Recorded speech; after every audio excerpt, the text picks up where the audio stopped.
da na koma gurin su uwa su dangin nawa shine sai suka ce gaskiya ba su buƙatar zama nan a gida.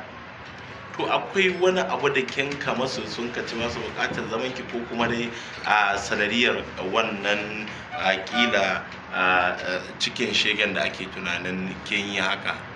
Gaskiya shine ya haɗa ni da su gaskiya shine ya haɗa ni da su yadda nake da ita shine abin da ya sanya suka haɗa ni da su kenan. Suka ce ba su buƙatar zama nan, abin kunya ne zan jawo musu. Na samu contact da gare ta na yayan mahaifiyarta wanda ta ce ne ita ƙauyen Tsafe ce kuma shi ma yana can ƙauyen Tsafe din. Na yi magana da shi na mashi bayanin dukkanin halin da aka kawo mana ita, amma yanzu alhamdulillahi ta samu kanta, kuma na mashi bayani muna neman gudunmuwa da gare su don haka su zo su tafi da ita don ta koma wurin su ta ci gaba da zama ta fita cikin wannan rayuwa da take ciki.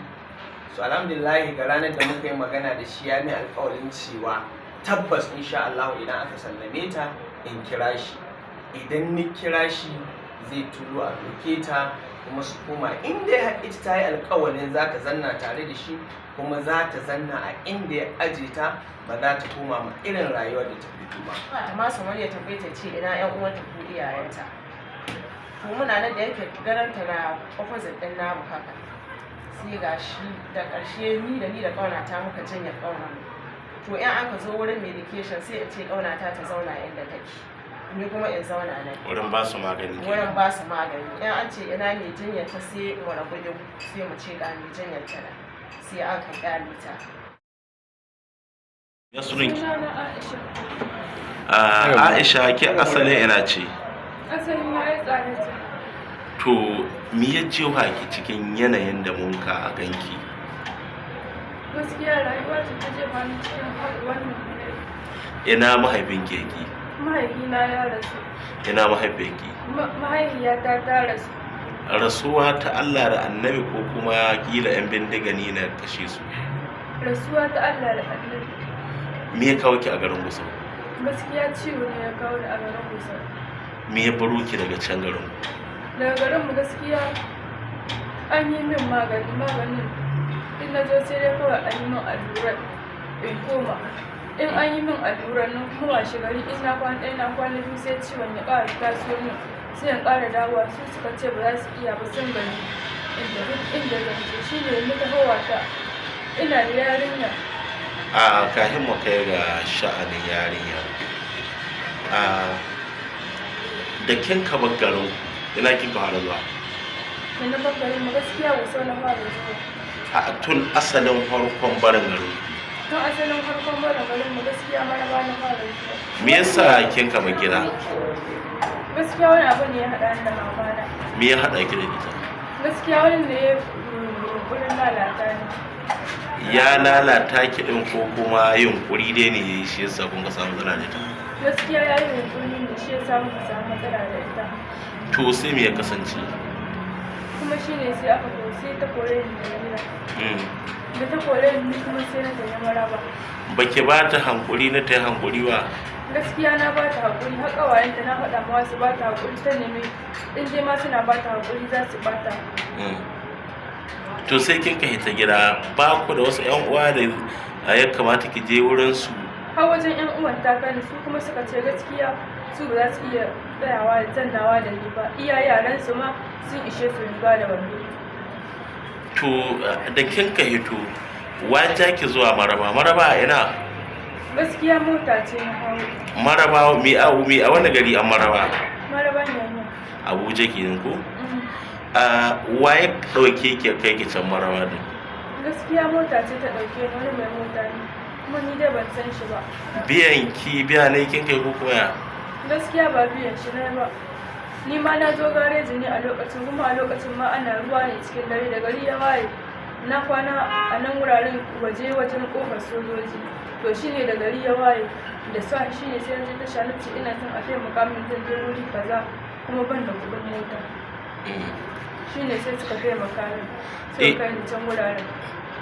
Da sun ka kai ki Maraba, ya kin ka fara rayuwa a Maraba?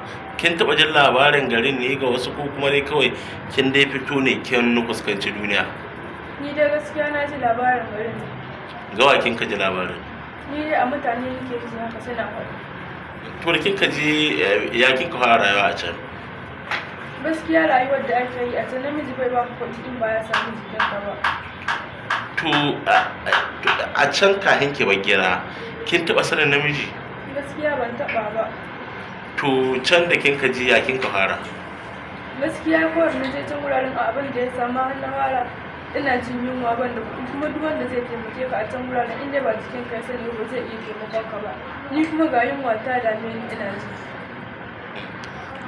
To mutum guda ne kin ka samu ya zama kamar irin saurayin ki haka ko kuma ya? Gaskiya ba mutum guda ba ne. Kina yanzu ita an ce kina da ɗaya ko? Wa abbawanta? Gaskiya ina ce ba ga babanta gaskiya na yi ƙarya tun dai kaga ba wurin mutum guda na zanna ba. To ina kin ka haihe ta? Gaskiya inda na haife ta a nan abin nan ne. A ina? A can Maraba koko a nan Zamfara? Gaskiya ba a Maraba ba ne, a Katsina ne na haife ta wajen 'yan Hizban Katsina. Yake 'yan Hizban Katsina sun kaji can sun haka maki ko kuma? A'a na je Human Rights ne na can abin nan Maraba.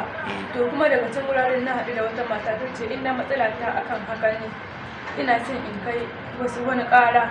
To gaskiya baya in ji wajen 'yan Hizba na Katsina. Me yasa kin ka je wurin 'yan Hizba? Ita ce ta ban shawara. Da kin ka je wurin 'yan Hizba me kin ka ce masu? Ce musu ne ni dai gaskiya ga halin da muke ciki, uwata ta babana ya rasu kuma ina da uwa, innata ta kore ni daga gida. Shine suka ce su ba za su iya yi min wani abu ba tun dai ba a nan wajajen nake ba. Ga inda nake Gusau nake sai dai in zo nan wuraren a yi min magani dan su ba za su iya yi min ba. To sai kin ka hau mota kin kayo? Shine sai na hau mota suka haɗo ni da mai mota suka rubuto takarda suka ce a kawo wajen 'yan Hizba na Gusau. Su kuma 'yan Hizba suka kai ni gidan marayu. To daga nan gidan marayu ne da na zanna ina son in je gida su kuma suka hana ni zuwa gidan marayu suka ce ai ba su na kawo ni ba 'yan Hizba na kawo ni. Dole sai 'yan Hizba nan sun zo sun ɗauke ni sun tura ni a 'yan Hizban Tsahi su gano uwayena a Tsahi. To kin samu zuwa Tsafi? Na samu zuwa Tsahi da na je Tsahi su kuma uwayena dangi na suka ce su ba za su iya zama da ni ba. Ko da kin ka ji Tsafi kinan ko da kin ka bar gida mahaifin kina na a raye? Ko da na bar gida mahaifiyar ta na a raye amma a lokacin da aka kawo ni nan gidan marayu ina son in koma gida su kuma suka hana ni in koma gida in je in ga innata. To shine daga nan wuraren sai da mama na ta rasu ban san ta rasu ba sai dai da na koma gida ake gaya min innata ta rasu. To ya an ka yi kuma kin ka hita a hannun 'yan Hizba bayan su an ba 'yan Hizba an ba 'yan Hizba ki a Tsafi? 'Yan Hizba abin da ya sa suka abin nan na Tsafi. Na Tsafi su kuma suka haɗa ni da sarki shi kuma shi ne ya gano uwayena. To ya da na koma gurin su dangin nawa shine sai suka ce gaskiya ba su buƙatar zama nan a gida. To akwai wani abu da kin kama su sun kaci masu buƙatar zaman ki ko kuma dai a sanadiyar wannan kila cikin shegen da ake tunanin kin yi haka? Gaskiya shine ya haɗa ni da su ya. Gaskiya shine ya haɗa ni da su ya. Yadda nake da ita shine abin da ya sanya suka haɗa ni da su kenan. Suka ce ba su buƙatar zama na abin kunya ne zan jawo musu. To daga kin ka baroron su sai kin ka yi waya kin ka yana? Shine sai na dawo nan Gusau da shi ban da lafiya ƙawahuwa na su kumbure. Wani ne ma da na zo nan wuraren ina shan kashin ruwa da ni da iyan nan. Shine sai na ga in na bata guri na gaskiya kowane hali ne za ta iya shiga. Shine sai na yanke shawarar kawai bari in kai ta gidan marayu tun dai na zanna a can wuraren. Ban sani ba in ta girma ko za su iya bani ita kuma sun ce kowane lokaci in dai zan zo zan iya zuwa in gani ta ni kuma na bar can wuraren ba su yi magani ba gidan marayu. Shine sai na dawo nan wuraren na ci gaba da zama haka ina haƙuri. Wani mutum ya fito daga nan asibiti inda aka kai ni yanzu inda nake jinya shine sai ya ce min in je bebeji in na je nan wuraren wallahi ko magana ne akwai wanda ma zai ɗauki nauyi na gaba ɗaya. Na zo nan bebeji wani ya kai ni asibitin ana ce mata asibitin abin nan kantin sauki.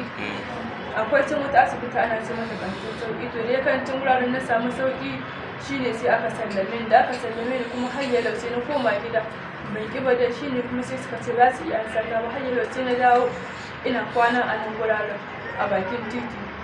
Shine su kuma shine sai na je nan abin nan gashi nan da suna asibitin Kwata. Daga asibitin Kwata ne suka haɗo ni suka kawo nan Yariman Bakura.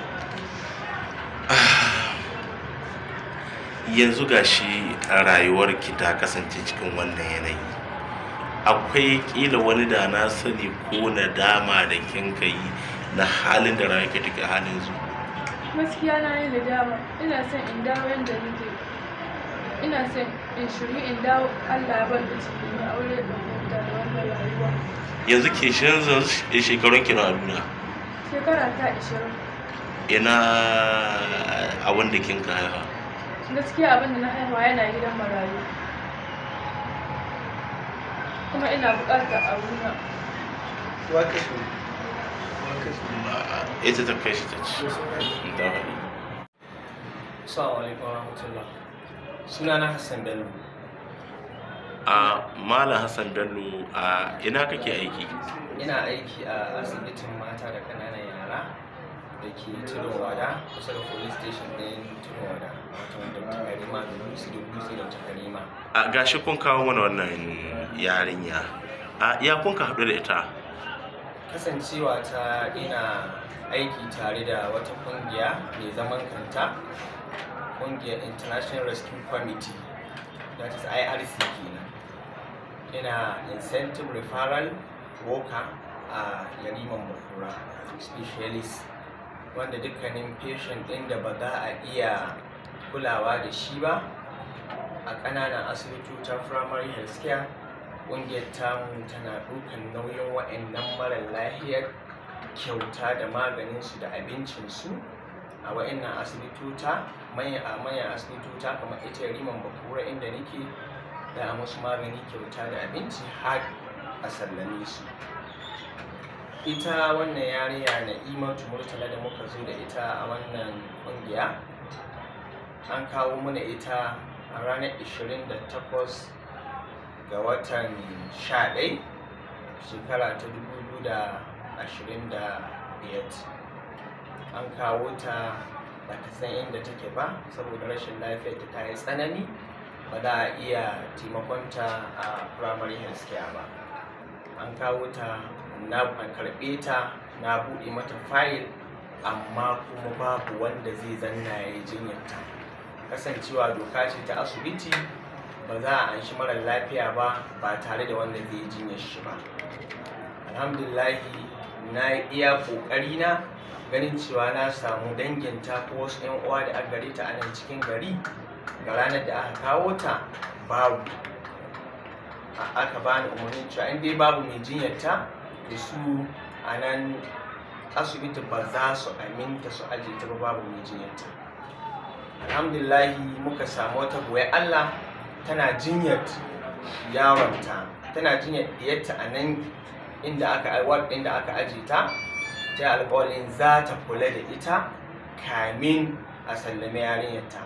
To ita ce ta ci gaba da kula da ita, mu kuma ƙungiyarmu da abin da ya shahi magani da abinci aka ci gaba da yi mata, aka canza mata ɗaki daga accident and emergency aka mayar da ita female ward. A female ward ɗin ma ƙungiyarmu na ci gaba da bayar ta magani da abinci, kuma nan ta haɗu da wasu bayan Allah waɗanda suka ci gaba da zama tare da ita, suna taimaka mata da duk abin da ya kamata a taimaki mara lahiya da shi lokacin da yake cikin jinya. To bayan ta dawo cikin hayyacinta, ta samu kanta tana yin magana, shi ne take cewa ta nemi tana so ta yi magana da ni private. Muka fito wajen wa take ce min to ita yanzu abin da aka ƙalubalenta idan aka sallame ta daga nan asibiti ba ta san inda za ta ba ta da wani dan uwa da aka gare ta cikin gusu wanda za ta koma wani ne. to yana ɗaya daga cikin abun da ni kuma ya taɓa rayuwata. Ta min bayanin cewa a cikin bus stop ɗin gada an kai take kwana. To shi abun da ya taɓa rayuwata na cewa ko ɗa namiji an ka ce bai san inda zai kwana ba, balantana ɗaya mace a ce ga tana kwana a cikin bus stop, akwai tashin hankali. Wace hanya zan bi in ga an taimake ta fita daga wannan rayuwar take ta dawo cikin rayuwa ta gari?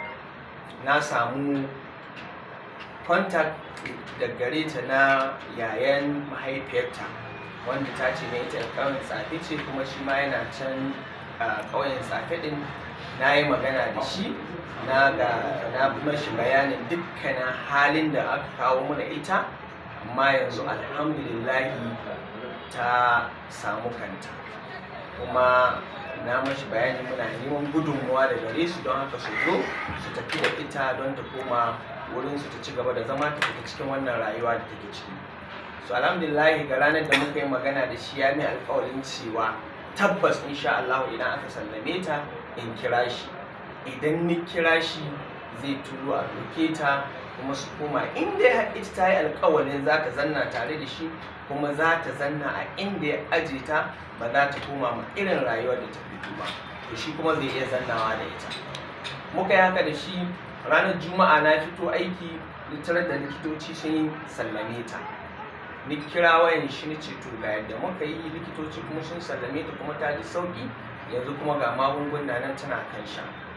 Maganar alƙawalin da mun ka yi ya za a yi, ya ce ba matsala bayan sallar Juma'a in tuntuɓe shi zai turo ƙanin shi domin ya zo ya tafi da ita. Bayan mun taso sallar Juma'a na kira wayan shi, ni ci gaba da kiran waya bai ɗauka. Ni samu wani abokina na bashi phone number ya kira ko da zai ɗauka in yi magana da shi bai ɗauka ba. Ni samu wani yaro guda kuma in mashi ya kira shi don ɗai mu samu mu yi magana da shi bai ɗauka ba. To sai na ga kuma yanzu ni daman a ƙa'idar aiki na idan an sallami mara lahiya na ƙare da shi, da likita ya ce ya sallame ka kaji sauƙi, to ni na ƙare da kai. Amma abin da ya taɓa min rayuwa ya kawo ni wannan wurin, yarinyar ta min complain ba ta san ina za ta ba, kuma sannan yanzu ga ta ɗaya mace. Rayuwar da ta yi waccan yanzu ita kanta ta gano cewa ta yi babban kuskure na waccan rayuwar da ta yi. Rayuwa ce mara kyau, inda ita kanta tana da ɗan gyara daga rayuwarta. Su don haka ne ta mai wannan maganar. Ni kuma da ni ga wancan plan ɗin da mun kai ya lalace, shi bai zo don ya tafi da ita ba, ni yi tunanin cewa akwai ƙungiya ta human right, ya kamata in zo in gabatar da complaint gare su, ko da akwai taimakon da suka iya gaba yau Allah dan a ceci rayuwarta daga yanayin da take ciki. To shine abin da ya kawo ni a wannan organization. Muna godiya. Sunana Marja Shankari. Ya kuke da wannan bayar Allah da kun ka zo da ta nan? Gaskiya wata da Allah na haɗu da ita asibiti ne a Female, saboda tun da ma ER mun ka haɗu da ita, amma dai wurin janyata da wurin janyata da saboda ruwan da ya zo sai ya zauna ER ake bayar da shi wanda ya kamata ya zauna. To muna nan bayan an mai da mu Female, bayan kwana 2 ne ko zuwa 3 sai ga ta an maido ta. To bayan an maido ta ana nan wurin medication ko da yaushe sai tana fuskantar matsala daga nursing ɗin wurin. Duk aka zo ba ta da mai jinya wurin, sai ana irin tsangwama mata ana ta sai ta taho da mai jinya, sai ta ce ita ba ta da kowa. Sai suna mamaki suna cewa ya za a yi a ce ba ta da kowa ko da yaushe. To idan bata kawo wanda ka jinyarta ba, to za su sallame ta ta tafi gida. Wata ran ba su hankuri, wata ran kuma ita ma kanta ba ta jin daɗin ana mata magana, dan ba ta masu murya tambaye ta ce ina ƴan uwanta ko iyayenta. To muna nan da yake garanta na opposite ɗin namu haka, sai ga shi da ƙarshe ni da ƙaunata muka jinya ƙaunar mu. To in aka zo wurin medication sai in ce ƙaunata ta zauna inda take, ni kuma in zauna nan Wurin ba su magani. wurin ba su magani. In an ce ina mai jinyar ta sai in wani gudun sai mu ce ga mai jinyar ta nan, sai aka ƙyale ta. To ko da yaushe muna nan shi wanga yana taimaka mata da abinci da magani da komi, in an bada da wani abu da komi shi yakan zo ya ansa ana taimaka mata. da ƙarshe sai sun ka nuna cewa za su yi discharging ɗinta, sai ta nuna cewa ita bata san inda za ta biya ba, dan ni gaskiya ban san labarin ta ba, ni dai kawai na ganta na taimake ta. To bayan nan ni kuma sai na fuskanci kalubale cikin mata, ka san halin sai a zo a ta kawo man gulma, labarin da tabban daban, ni labarin da aka ban daban, amma sai na nuna mata ban taba sanin komi daga gare ta ba. Suna ta ce man ga kaza ga kaza ga kaza, sai in ce ba ko duk wanda ya taimaki wani shi ma Allah sai ya taimake shi. Na ɗauke ta da zuciya guda kuma insha Allah zan ci gaba da taimaka mata. Sai da ƙarshe aka ce za a sallame ta ranar Friday. Sai gashi suka zo sun mun kai maganganu da su, bayan mun yi maganganu da su sai mun nuna musu cewa zan nuna mun yi magana da su ba, amma in an kwaidu dama ni ko ban yi magana da su ba, ni na fahimci tana cikin matsala, akwai magana da ni zan yi da ita. Bayan nan an kwana biyu sai na koma na nuna mata ina son in yi magana da ita. To gaskiya ta ban labarin wani gaskiya ne cikin labarin da ta bada, wani kuma ba gaskiya ba, amma sai ni kyale ta da haka nan. Sai wurin labarin da take bani sai ta yi wani ga wani kuskure nan na ba ta tambaya, yanzu ne nika tambaya ta, sai na mata tambaya saboda ta mance farko ta ba mu wani labari, amma yanzu ga labarin da take ba sai ya zamana na ga kuskure cikin labarin, sai na mata tambaya wurin da wucewa ta.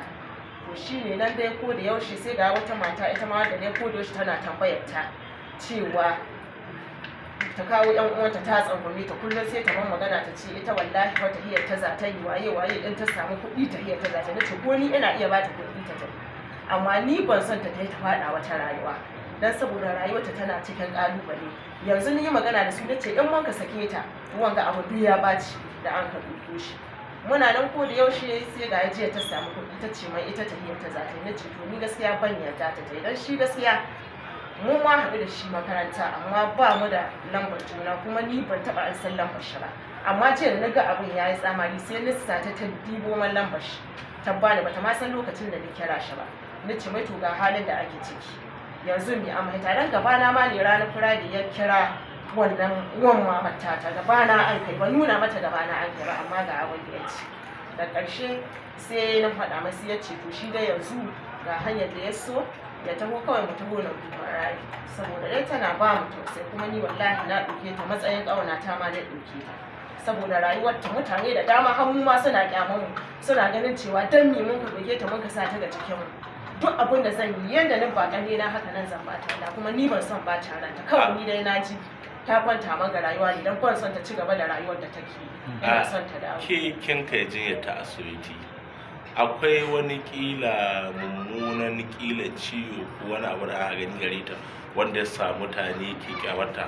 Abin da ya sa mutane za su kyamace ta farko saboda gaskiya ba haka take ba, sadda ta zo ta bala'in ramewa sosai, ba ta iya makanta abu sai da daga baya ne, kuma daga baya abin da an matsalar ta CCM ne, tana fama da hawan jini ma ne, dan yanzu haka tana da maganin hawan jini kuma shi ke haddasa wannan ciwon na abin da CCM. Muna godiya. Cikakken sunanka. Sunana Kumar Salisu Umar, wanda mutanen Zamfara suka yi sani da ɗan Sula Master Jayo, kuma shugaban ƙungiyar kare haƙƙin ɗan Adam, ƙungiya ta ƙasa mai zaman kanta a nan jihar Zamfara. A mai girma cewa ga wannan yarinya an kawo muku a ofishin wanda kamar da muka tattauna da ita wannan kawo ta sun tsince ta ne kana hanya tana cikin wani yanayi wanda sun taimaki rayuwarta, kuma ta labarta muna irin yanayin da ta samu rayuwarta tun farko har zuwa yanayin da take ciki yanzu. A matsayin ku na masu fafutuka domin ganin cewa duk inda ɗan adam yake an taimake shi kuma an cici rayuwa ta yi, waɗanne irin hanyoyi za ku biyu domin ganin cewa ita wannan yarinya an taimaki rayuwarta duk da haɗarin ta samu rayuwarta, da ganin cewa ta dawo kamar kowane ɗan adam a doron ƙasa, ta ci gaba da tafiya ta ci gaba da rayuwa kamar yadda ya dace. So na farko dai muna fara gode ma Allah subhanahu wataala da ya bamu wannan dama da wannan iko na gudanar da wannan aika a jihar Zamfara. Kasance wannan kungiya ce mai zaman kanta wadda ba ta karkashin kowa, tana zaman kanta ne a jihar Zamfara. Babu kalar tarnakin da mu gani ba irin wannan matsaloli, kuma wannan ofis kamar jijji ne ko wace irin shara watsa mai akai, kuma ya karba kuma yadda ya ansa wannan jihadi ne muka yi bismillah a jihar Zamfara. So wannan matsala ta karama ce, don duk matsalar ta zo ofis to mun yi wadda ta hita kusan sau 10, kuma duniya shaida ce, kuma duniya na kallo kuma tana ganin aikin da muka yi aiwace ba ɓoye aka yi shi ba. So muna godiya ga shi wanda ya ɗauki nauyinta, wanda ya kula da ita, wanda ya kawo ta nan, Allah ya saka mishi da alheri. Ita ma wannan boye Allah da ta bata kula wajen jinya, ita ma Allah ya saka mata da alheri, kama daga 'yan hisba da suka yi aiki na farko har zuwa gidan marayu da suka bada gudunmawa, Allah ya saka musu da alheri. Kuma Allah shi kara mana ire wannan mutane a jihar Zamfara, kasancewa Zamfara jihar ta buɗe, ta zama wata irin jiha wadda ta san cewa ta samu ire-iren wa'in ga mutane masu gudanar da aikin Allah a cikinta da kuma ceton ɗan adam a jihar Zamfara. Na farko ina kira ga su iyayen wannan yarinya, mahaifa tun da sun rasu, da uwa da uba da suka haife ta sun rasu.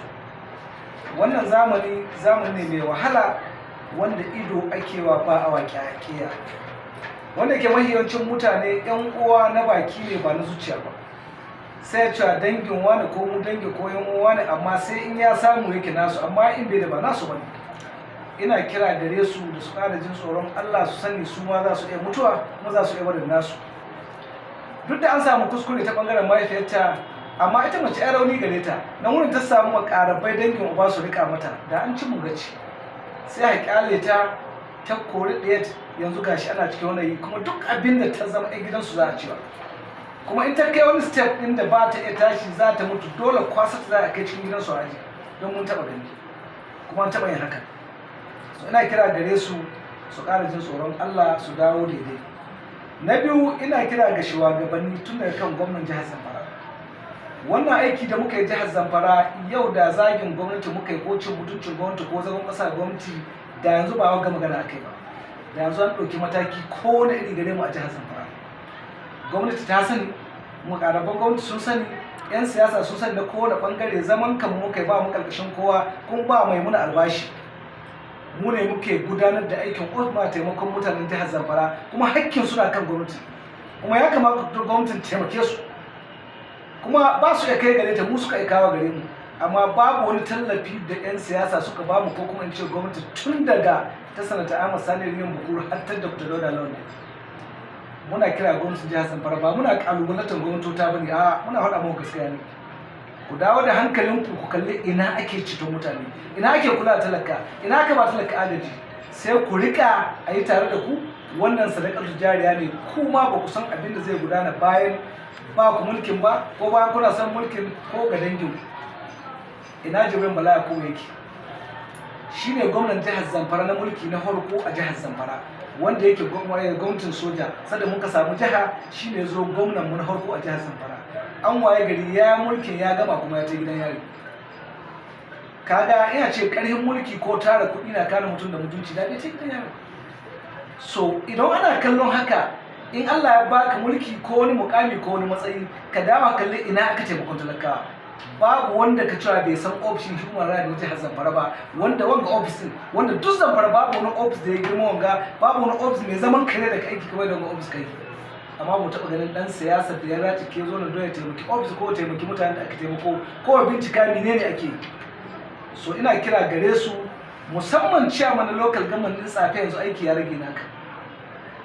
Hakkin talaka Tsafe na kanka.